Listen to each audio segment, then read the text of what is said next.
그러니까 국민의 삶을 돌보지 않고 예. 사리사욕에 급급했던 무도한 정권을 네. 주권자가 끌어내리는 주권자의 책임이 돋보이는 그런 촛불이라고 보고요. 예. 이번 그 800만이 넘는 예. 촛불 시위, 아주 평화적이면서도 단호한 네. 그런 주권자의 책임이 실린 그런 시위를 통해서 그동안에 뒷걸음 치던 우리 민주주의가 훌쩍 성장하는 그런 게 아닌가 이런 느낌을 갖고요. 아주 평범한 사람들이 개인으로는 나약하고 또 힘없는 사람들이 둘씩 셋씩 100만, 200만이 모여서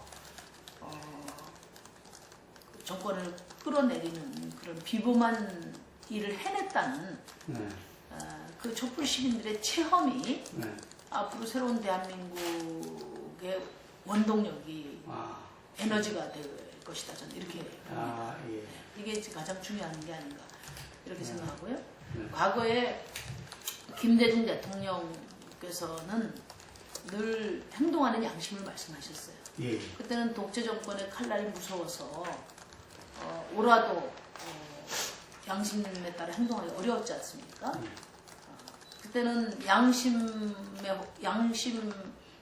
양심에 따라 행동해라. 이게 이제 그때 캐치프레이즈였다면 노무현 대통령 시대는 깨어있는 시민의 조직된 힘이 민주주의의 마지막 보루라고 해서 참여정부, 참여를 강조했단 말이에요.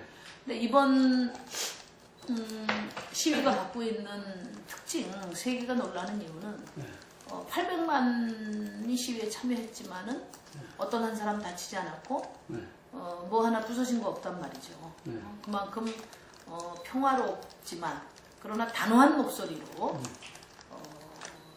주권자로서의 어떤 책임 그리고 대한민국의 최종 결정자는 우리라는 그런 주권자의 책임의식이 빛난 그런 시위가 아닙니다. 저는 지금 촛불 시민들의 요구는 매우 다양합니다.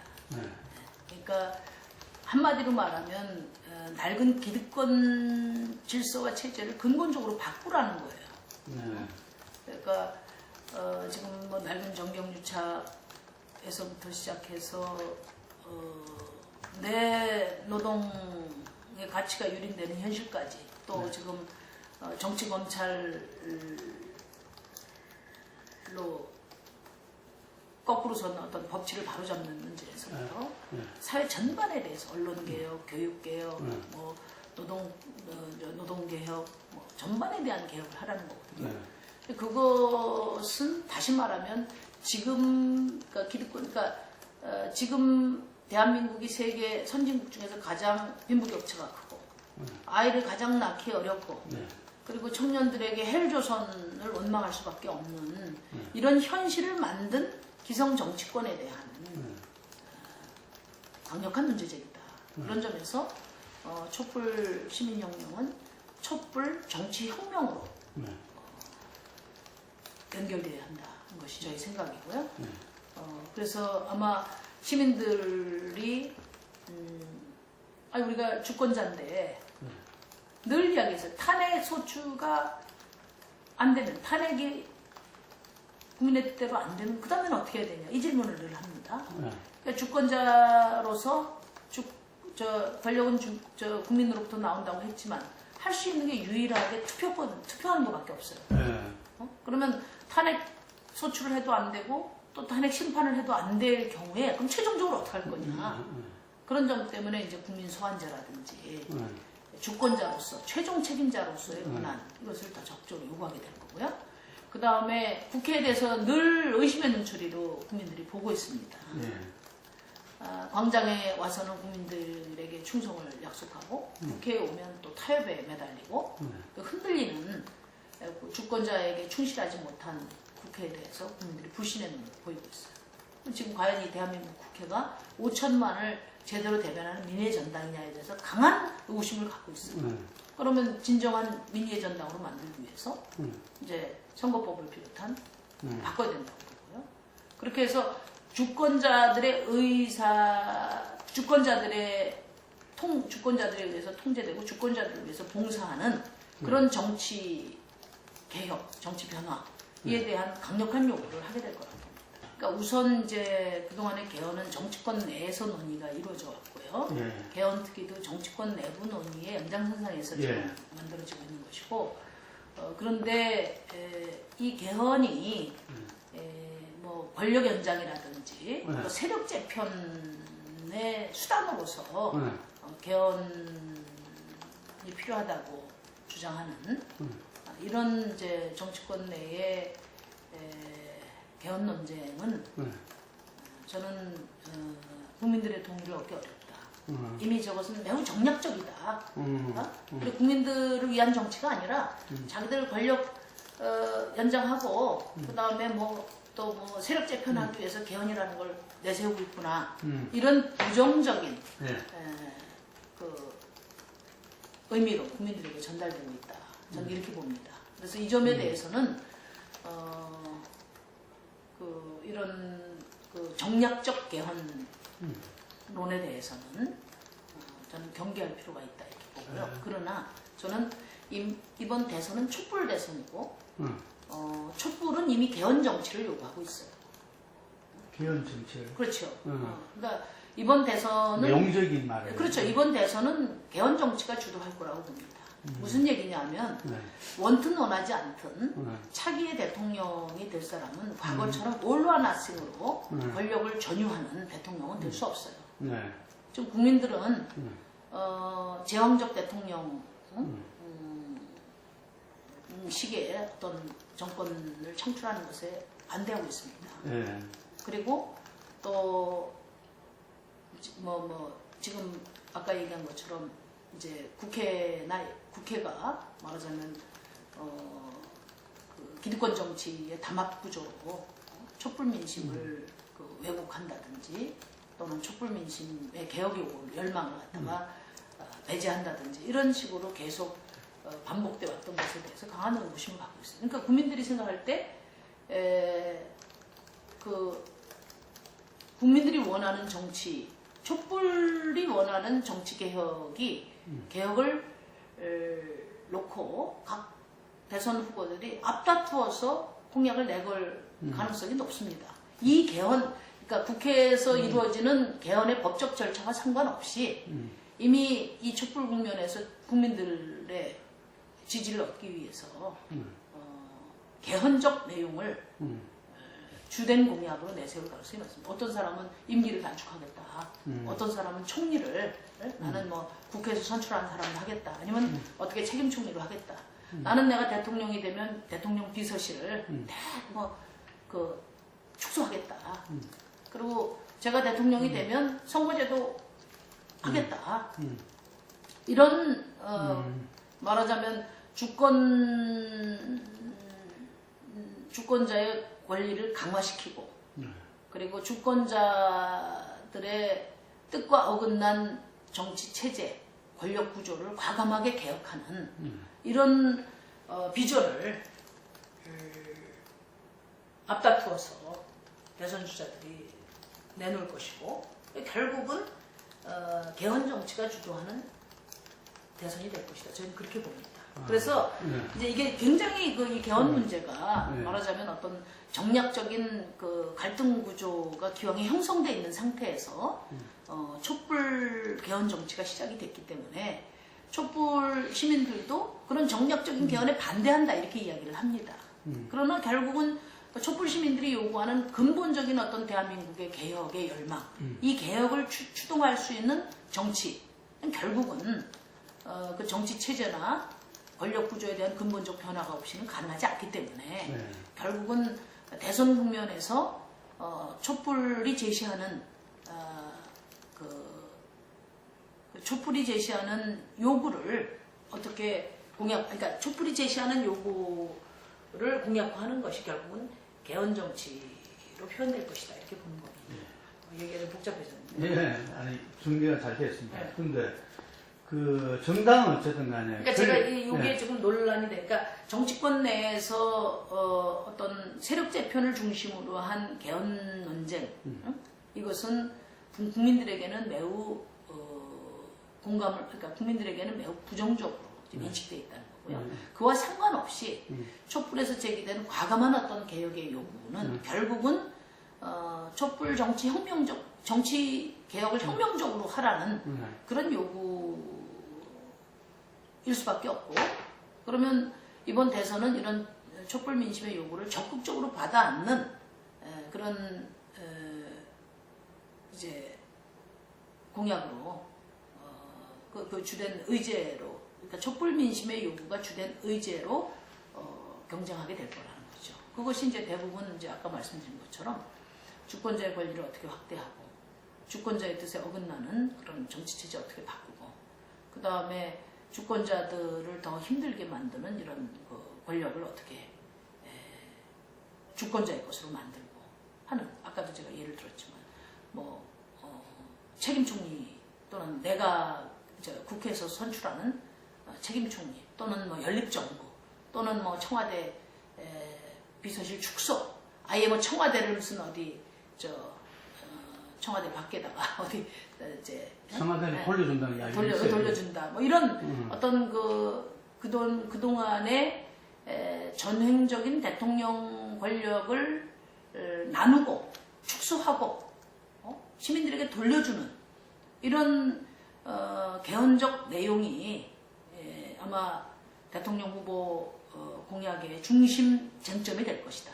그래서 이번 대선은 촛불 대선이고, 이 촛불 대선은 사실상 개헌 정치가 주도하게 돼 있다는 거죠. 그리고 그 결과에 따라서 아마 국회 중심으로 이루어지는 개헌 특위의 논의가 규정될 가능성이 매우 높다, 이렇게 봅니다. 그래서 뭐 예를 들어서 지금 선거 전에 할 것이냐 후에 할 것이냐, 이것은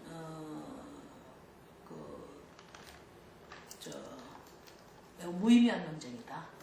왜냐하면 개헌은 광범한 국민적 공감대 속에서 이루어져야 되는데, 지금 뭐 최소한 3월 초까지 개헌이 이루어진다, 아니 탄핵 심판이 이루어진다는 전제로 보면 개헌의 어떤 그 절차를 그 시기까지 완료한다는 건 사실상 전 어려움이 많다, 이렇게 보고요.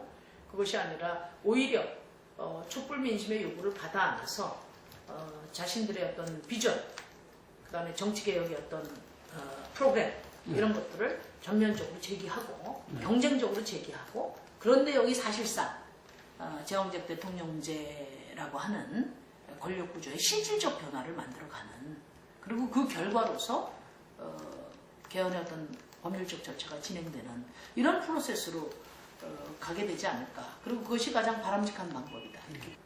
그러니까 개헌은 이미 촛불과 함께 시작되었다고 저는 봅니다. 그리고 탄핵 소추를 할 때, 물론 그 소추의 결정은 형식적으로는 국회에서 했지만 그 탄핵을 밀어붙여서 관철시킨 힘은 촛불의 힘이었어요. 저는 개헌도 마찬가지라고 봐요. 지금 정치 세력 간에 어떤 그 당리당략이나 정략적인 이해관계를 가지고 개헌에 대한 논점을 형성하는 것은 큰 의미를 갖기 어렵다, 이렇게 봅니다. 그리고 국민들에게 동의받기도 어렵고, 오히려 촛불이 요구하는 그 개혁을 어떻게 비전으로, 프로그램으로 구체화해서 제시할 것인가, 이것이 사실상 개헌 정치일 수밖에 없다. 그리고 그 경쟁 속에서 실질적인 어떤 권력 구조와 정치 체제의 변화들이 국민적으로 합의될 테고, 그 합의 수준만큼 개헌이 이루어지지 않겠냐, 이렇게 보는 겁니다. 근데 그럼 그것이 정당과 대선 주자들이 그렇게 해야 될 텐데, 그게 좀 언제부터 그런 부분들이 시작돼요? 이미 뭐 다 그렇게 제기되지 않겠어요? 우리 정의당만 하더라도 우선 이번 촛불과 함께 하면서 국민들 주권자로서의 권리를 대폭 확장해야 되겠다. 이게 이제 우선 가장 중요한 정치 개혁의 과제고요. 그 다음에 두 번째로는 지금 민심을 반영하지 못하는 기득권 정치 질서, 이 국회 이것을 과감하게 개혁해야 된다. 그러려면 선거제도, 뭐 저희는 독일식 선거제도 도입이 뭐 헌법보다 더 어렵다는 이 선거법 이번에 개정해야 되겠다.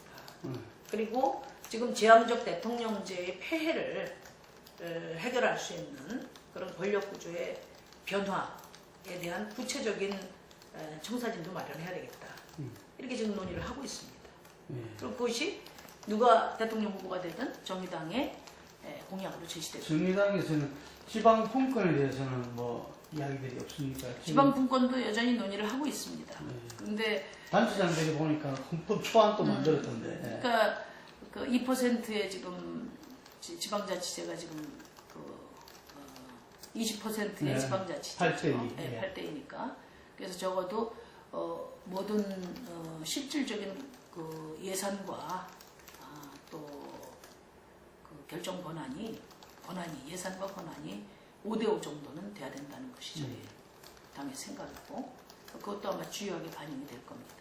그런데 이제 무엇보다도 지금 촛불들의 생각은 지방 분권도 물론 중요하지만 국민의 삶과 괴리되어 있는 이 정치, 이 권력 이것을 어떻게 국민 주권자의 통제해 놓을 것이냐 이게 지금 우리 국민들이 가장 중요하게 생각하는 개혁이다.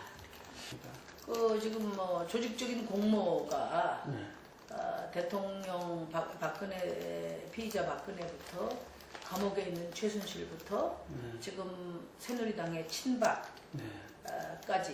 또 지금 황교안 정부까지 망라하는 이 박근혜 통치가 여전히 완고하게 작동하고 있다. 지금 작동하고 있다. 이렇게 저희는 보고 있고 그렇기 때문에 야3당의 공조가 여전히 중요하고 박근혜 대통령 그 탄핵을 마무리하고 또 여러 박근혜 정부의 정책을 탄핵하고 또 개혁 입법, 촛불 입법까지 이루어내는데 기본적으로 국회 과반수 이상이 필요하기 때문에 야3당이 공조가 절실하다 이렇게 보고요. 그런 촛불 민심의 요구에 책임 있게 부응하면서 경쟁은 대선 주자들이 경쟁하는 이런 방향으로 가야지.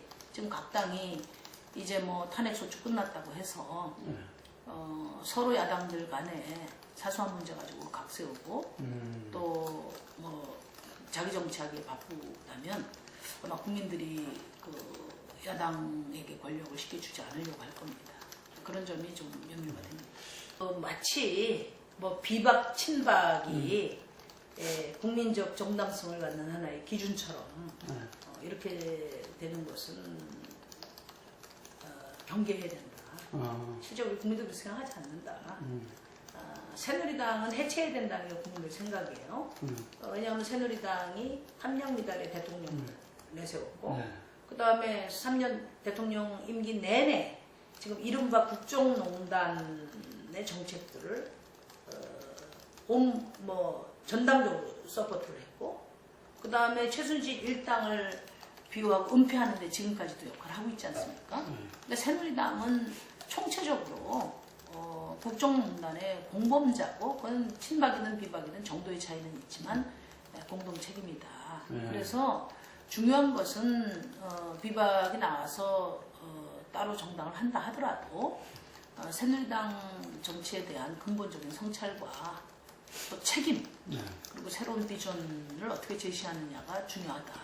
지금 그렇게 대통령이 탄핵되는 상황의 여당임에도 불구하고 누구 하나 의원직 사퇴한 사람이 없고 감옥 간 사람이 없고 또 국민 앞에 석고되지 않은 사람도 없단 말이에요. 그런 그 참담한 상황을 국민들이 지켜보고 있다. 박근혜한테 미움받은 비박이라고 해서 국민들이 박근혜와 구별해서 지지를 할 것이다. 그 점에 대해서는 저는 우리 국민들은 그렇게 어리석지 않다 이렇게 봅니다. 그래서 물론 예의 주시는 그 해야 됩니다. 아까도 말씀드렸지만 우리 반세기 이상을 이어온 그 강고한 어떤 보수층이 있기 때문에 그 실질적으로 대선 국면에서 어느 만큼 영향력을 발휘할 것인가 하는 것은 다양한 변수가 있죠. 아까도 얘기한 것처럼 지금 비박계가 당을 창당하면 뭔가 자신들의 어떤 그 성찰과 비전을 제시하지 않겠습니까? 이게 어느 정도 나오느냐, 또 후보가 누구냐, 뭐 이런 것들에 의해서 그 영향력이 규정될 것으로 보는데요. 그럼에도 불구하고 우리 사회의 완고한 그 보수층을 염두에 둘 때 야당이 낙관해서는 안 된다. 그래서 저는 이번에 그러니까 극우 세력, 말하자면 친박 세력, 이 대통령 후보를 뭐 낼지 모르겠습니다만 낸다 하더라도 의미 있는 투표를 하기는 어렵다 이렇게 봐요. 그렇다면 그러니까 극단이 도태된 그런 온건다당 체제, 그러니까 87년 민주화 이후에 정당 체제가 처음으로 모습을 갖추는 게 아니냐. 저는 오히려 그렇게 해석합니다. 예를 들어서 그러면 안철수 의원하고 비박 뭐 될지 모르지만 새로운 보수 정당의 반기문 후보하고 단일화를 하면 거기는 엽니까 yap니까? 그렇게 해서 안철수 후보가 후보가 되면은 하나는 여당이고 하나는 야당이고 그 정권 교체입니까 아닙니까? 그러니까 저는 이번 이 새로운 국면에 대한 해석을 말하자면 우리가 극우 세력이 계속 힘을 집권해가는 그러니까 87년 민주화 이후에도 여전히 민주화 이전의 세력들이 우리 사회와 정치를 주도해가는 이것을 경계하면서 말하자면 정권 교체를 통해서 힘을 모아야 한다는 논리가 많이 이제 그동안 작용을 했는데 저는 이제 내년 선거야말로 이제 극단적인 우익 세력이 배제되는 선거 구도라면 대한민국의 근본적 개혁을 위한 노선을 놓고 경쟁이 이루어지는 것이 맞고 그런 전제 위에 그 정당 간의 합리적인 정당 간의 윈윈하는 그런 연합 정치가 구사될 수 있어야 한다. 그러기 위해서 빨리 결선 투표제나 이런 제도 개선이 제도적 도입이 필요하다 이렇게 봅니다. 이것을 과거의 반독재 민주화 프레임을 가지고 결국 최악을 막기 위해서 차악의 선택이 필요하다는 논리를 내년 국면에도 적용한다는 것은 시대에 맞지 않는 일이다. 그러면 이쪽 반기문하고 안철수하고 단일화해서 안철수가 만약에 후보가 됐다. 그러면 그거는 정권 교체입니까? 아니면 뭡니까 그거는? 그런 점 때문에 여야 구분보다는 이제 그다음에 이제 시대 정신도 마찬가지라고 봐요. 저는 지금 우리 정치가 해결해야 될 또 국민들이 가장 절박하게 생각하는 것은 세계에서 선진국 중에 가장 빈부격차가 크고 가장 격차가 큰 나라, 가장 아이를 안 낳는 나라, 아이들이 헬조선으로 절망하는 나라, 이 현실을 어떻게 이제 정치가 해결해 갈 거냐. 이게 그 대선의 가장 핵심적인 화두고 우리 국민들이 선택하는 기준이라고 저는 보거든요. 이걸 놓고 경쟁해야 한다고 보고요. 그 경쟁 과정에서 대통령 중심제니까 내년 선거는 그 경쟁 과정에서 정치권 우선에 따라서 또는 그 다수 지지 기반을 확보하기 위한 그런 최다 정치의 관점에서 필요한 연합 정치가 작동될 수 있어야 돼요. 그러려면은 뭐 선거법 개정 또는 개헌 뭐 다 필요하고요. 그게 내년 선거에 당장 적용되기 어렵기 때문에 저는 결선 투표제를 빨리 도입을 해야 된다. 그런 결선 투표제를 통해서 정말 미래로 가는 우리 대한민국 미래로 가는 어떤 노선 경쟁을 하면서도 또 국민 다수가 그 당면한 어떤 차선의 선택을 할 수 있는 이 두 가지를 다 국민들이 선택할 수 있으려면 대표님 결선 투표는 개헌 사항이 아니다 이라고 보시는 거예요? 그거는 이제 정치권이 합의를 하면 개헌 사항이 아니죠. 지금 개헌 사항이다, 아니다 이런 지금 양론이 다 있지만은 네. 저는 그거는 정치권에서 합의를 하면 얼마든지 법 개정으로 추진할 수 있다 이렇게 보고 지금은 다행히 집권 세력의 힘이 그 약화돼 있고 분화돼 가고 있기 때문에 다 결선 투표제의 필요성에 대해서 공감할 수 있는 시기다. 그런 점에서 저는 결선 투표제도 빨리 해야 된다. 이전보다는 가능성이 상당히 높아졌네요. 적극적으로 추진하면 가능하다고 봅니다. 그럼 과거에는 늘 야당들 그 하나의 보수 세력과 다 여럿의 하나의 보수 세력과 여러 개의 어떤 야당 구조를 이렇게 되다 보니까 이 결선 투표제가 야권의 결속을 도울 것이라는 그런 판단 속에서 이제 그 보수당이 반대했지 않습니까? 지금은 이제 다 원할 수 있는 그런 시기 아니냐. 그러니까 내년 대선은 말 그대로 촛불 대선이고 대한민국 사회를 근본적으로 개혁할 정치혁명, 정치개혁이 그 정치개혁의 열망이 그 어느 때보다 높은 시기라고 봅니다. 그 촛불 민심의 존재론적인 그러니까 촛불 민심에 부합하는 존재 이유를 갖고 있는 정당이 정의당이기 때문에 정의당이 대선에 참여해야 대선의 색깔을 낼 수가 있다. 이렇게 저희 보고요. 바로 조기에 대선 준비 체제로 들어갈 겁니다. 저는 뭐 큰 무리 없이 인용될 것으로 확신하고요. 그 시기는 뭐 많은 사람들이 짐작하듯이 3월 초 이내에, 늦어도 3월 초 이내에 결정이 날 것이다. 날 것이다.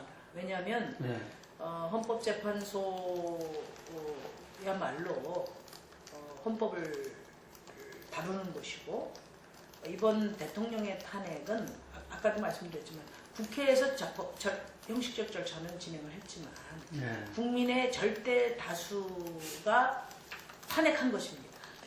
그 이유 하나만으로도 헌재가 인용하는데 큰 어려움이 없다 이렇게 보고 이제 그렇게 봅니다. 근데 만에 하나 이제 뭐 안 되면 어떡할 거냐 얘기하는데 저는 뭐 안 될 가능성은 제로다 이렇게 보고 만약에 그게 안 된다는 것은 안 되면 그야말로 바로 개헌해야 될 이유가 생기는 겁니다. 그렇죠. 국민의 명령, 국민의 뜻을 그러니까 국민 주권제를 채택하고 있는 나라에서 주권자의 압도적인 의사가 부정되는 그런 헌법기관은 더 이상 존재의가 없는 거죠. 그렇죠. 그리고 주권자의 뜻대로 대통령을 퇴진시킬 수 있는 그런 이제 개헌이 필요하죠. 아니 다른 방법이 없잖아요. 그러니까 주권자의 압도적 다수가 권력자를 심판하려고 하는데 그것이 주권자의 뜻과 다른 주권자의 뜻을 왜곡한 헌법기관들에 의해서 부정된다고 하면 주권자가 할 수 있는 것은 개헌을 통해서 주권자의 뜻을 관철시키는 방법밖에 없는 거죠. 근데 이제 황교안 총리, 그러니까 황교안 권한대행은 야권이 인정하거나 수용한 것이 아니고 대통령의 탄핵의 헌법적 귀결이죠. 그래서 우리가 지켜보고 있는 것이죠. 그러니까 뭐 과도 총리, 거국 총리를 받아들였다면 이런 걱정이 없지 않냐 이런 질문. 이야기도 많죠. 네, 그 얘기를 하는데 그거는 저는 착시라고 봅니다. 그건 착시다. 왜냐하면 박근혜 대통령이 한 번도 자신의 하야를 전제로 한 국회 총리 추천을 제안한 적이 없습니다. 그러니까 국회 총리를 제안한 것은 본인의 임기를 채우는 것을 전제로 한 제안이거든요. 그런 거죠. 그러니까 그 제안을 받아서 만약에 거국 총리 내정자를 수용을 했다면 대통령 탄핵은 불가능했을 것입니다. 네.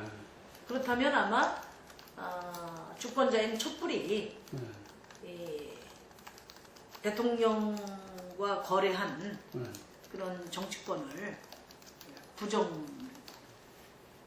그런 상황으로 갔었을 거예요. 그래서 이걸 어떤 문제의 핵심이 대통령이고 대통령을 퇴진시켜야 하는데, 그리고 우리 국민들의 생각은 명예로운 퇴진은 안 된다는 게 깔려 있는 겁니다. 그 죄질이나 또 그 해악이 너무나 크기 때문에 아직까지도 자기 잘못을 인정하고 있지 않으니까요. 그런 상태니까 그런 그 국민들의 절대적인 요구, 대통령 탄핵, 퇴진의 요구를 중심에 놓고 정치권이 책임지는 자세로 임해 온 것이지, 그래서 대통령을 탄핵하는 선택을 한 것이고, 그러다 보면 헌법적으로 불가피하게 황교안 대행으로 가는 것이고, 이 황교안 대행을 어떻게 통제할 것인가는 이후에 과제로 되어 있는 것이다. 이렇게 봐야지. 과거에 그러면 권한대행, 아니 뭐 거국 총리나 이런 부분들을 안 받은 게 문제다 하는 것은 그거는 아니다. 아주 착시. 근데 지켜보고 계시는데 만약에 부적절하다 더 이상 했을 때는 뭐 총리 탄핵으로 가는 겁니까? 아니 그래서 아까 그 말씀드리면, 그러니까 대통령 그 얘기를 좀 다시 정확히 드리면 대통령이 한 번도 본인의 하야를 전제로 해서 총리 추천권을 제안한 적이 없어요. 예. 그동안에 거국 총리니 책임 총리니 제안했던 것은 국면 전환용 꼼수거나 아니면은 야권 분열용 그 꼼수였어요. 그래서 만약의 경우에 그런 거국 총리 안을 받게 받았다면은 그것은 아마 대통령 탄핵이 불가능했을 것이고, 대통령 임기를 보장하거나 면책을 하거나 하는 그런 전제 속에서만 가능한 카드였다. 그래서 그랬다면 아마 지금 촛불 민심이 횃불이 돼서 정치권을 펼쳤을 것이다. 저는 그렇게 봅니다. 그래서 그 정도고요. 그 다음에 이제 황교안 총리를 지켜보고 있는데, 황교안 총리는 그 헌법적으로 권한 대행이 된 것이지 사실상 빈 껍데기입니다. 왜냐하면 그 권한을 위임한 대통령이 국민들로부터 부정당했기 때문에, 탄핵됐기 때문에 실제 이 황교안 권한 대행의 권한의 내용은 지금 국민들의 신임으로부터 나올 수밖에 없고, 구조상으로는 유일하게 국민들이 직접 선출한 국회에서 그 권한의 범위를 인정받을 수밖에 없는 거예요. 그것을 황교안 대행이 받아들이는 것이 매우 중요합니다. 그러니까 국회가 야당들이 힘자랑하기 위해서 갈구는 게 아니고 헌법적 이치가 그렇다는 거예요. 그렇기 때문에 저희가 이야기하는 것은 탄핵된 그러니까 박근혜 대통령을 탄핵한 것이 아니라 국민들은 사실상 박근혜 정부를 탄핵한 것이고, 그럴 때 황교안은 박근혜 정부의 2인자로서 사실상 탄핵 대상임에도 불구하고 지금 권한대행을 맡고 있다면 그에 합당한 신뢰를 얻을 수 있어야 된다는 거예요. 그래서 저희는 첫째로는 박근혜 대통령과 단절해야 된다는 거죠. 박근혜 대통령을 비호하려고 한다든지, 또 박근혜 대통령 또 최순실 일당의 어떤 그 진상조사라든지 수사 이런 것을 방해하려고 한다든지 이런 일이 있어서 절대 안 된다. 두 번째는 그 인사권을 함부로 행사해서는 안 된다. 꼭 필요한 경우 국회 동의를 받아야 된다. 그 다음에 박근혜표 정책에 대해서 이제 전면 재검토해야 된다. 그 중에서 외교안보, 갈등적인 외교안보 사안은 정통성 있는 정부가 결정하도록 미뤄야 된다. 다음 정부에게. 그리고 당장 내년 3월부터 적용되는 지금 역사교과서, 국정화, 이것은 폐기해야 된다. 최소한 그런 조치들을 해야 된다. 이것이 이제 황교안 총리에게 요구하는 바고요. 그런 요구들이 제대로 수용되지 않는다면, 그리고 계속 말하자면 대통령 코스프레 하고 다닌다면, 마치 정통성 있는 권한대행처럼 행세를 하려고 한다면, 그러면 뭐 국회가 책임을 물을 수밖에 없다. 탄핵할 수밖에 없다. 이제 우리 정의당은 대한민국 정부 수립 이후에 한국 정치를 지배해온 거대 양당 체제, 그리고 그 양당 정치 체제가 만들어낸 기득권 질서, 이것을 근본적으로 개혁하기 위해서는 특히 사회적 약자, 노동자, 또 중소상공인과 같은 시민들이 중심이 된 그런 노선과 비전과 노선 정책을 또렷이 갖춘 그런 정당이 필요하다. 그래서 탄생한 것이 이제 진보 정당이죠. 예. 근데 그동안에 진보 정당 스스로가 현실 정치에 대한 준비가 너무 부족했고 많은 시행착오를 거치면서 한계를 드러낸 측면도 있지만 보다 저는 근본적으로는 이 기본 기득권 정치 질서를 유지하고 있는 선거법을 비롯한 정치 제도가 대한민국의 정치 생태계의 선순환을 가로막고 있다. 그렇게 생각합니다. 그래서 정의당이 뭐 7.2% 지난 총선에서 지지를 얻었는데 그 지지가 결코 저는 작지 않다고 봅니다. 예를 들면 독일식 제도였다고 하면 7.2%면 21석 이상이 돼야 되고, 그러면 교섭단체 일원이 되고, 저는 정의당이 교섭단체의 일원, 그러니까 동등한 스피커를 확보할 수 있다면 집권 세력으로 빠른 속도로 달려갈 수 있다. 자신합니다. 근데 이제 그런 어떤 기득권 장벽 때문에 정의당이 노력한 만큼 성장하지 못하고 있다는 것을 우리 국민들도 안타깝게 보고 계시다. 이렇게 봅니다. 지난 대선 때는 아시다시피 통진당이 깨지고 난 이후에 우리가 진보 정치를 여기서 마감할 거냐, 아니면 새롭게 또 어렵지만 새로운 출발을 할 거냐 하는 그 시기였기 때문에 대선에서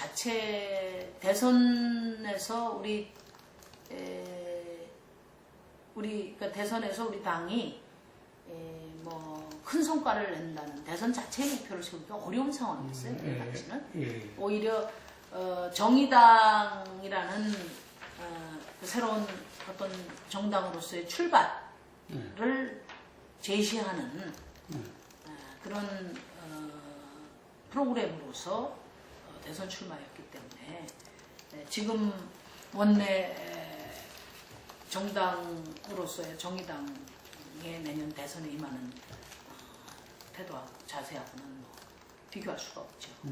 내년에는 우리 당의 어떤 비전과 그리고 대한민국의 미래에 대한 그러니까 대한민국 그 새로운 대한민국, 그러니까 대한민국의 미래에 대해서 대한민국의 미래에 대한 정의당의 역할에 대해서 국민들에게 확신을 주는 그런 대선이 될 거라고 봅니다.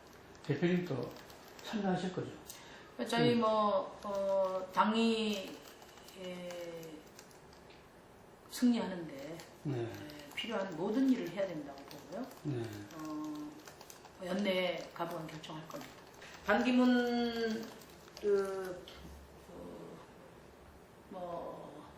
사무총장이